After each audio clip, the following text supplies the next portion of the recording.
dia kipana kan khatte dia kana nộp na dòng xót lâu kipana dòng trong cha bầu cần nộp lại đi khâu dòng aso gì po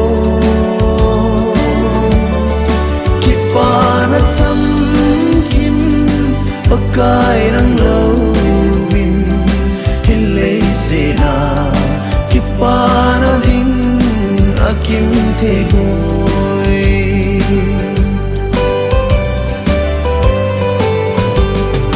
kan le hin kho cham cha tui mei bang zong kim na tui bang nin a long jing lung mon na hi lo ka khol jin na Krista nei bo chu ki pana pen chu a hi nộp na dòng xót lâu ki pana dòng trong cha bầu cần nộp lại đi khâu dòng aso gì po ki pana chăm kim pakai nang lâu vin hilei se na ki pana ding akim the boy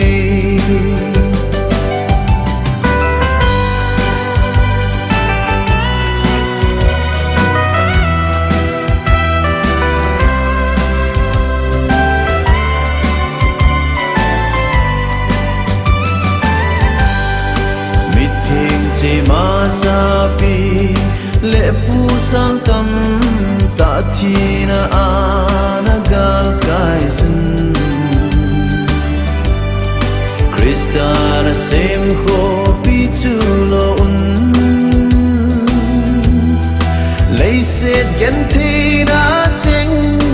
asu mil zo ta về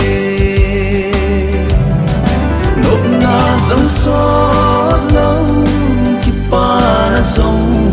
trong cha bầu cần nộp lại đi khâu dòng aso gì po kipana chăm kim pakai nang lâu vin hilei se na kipana ding akim the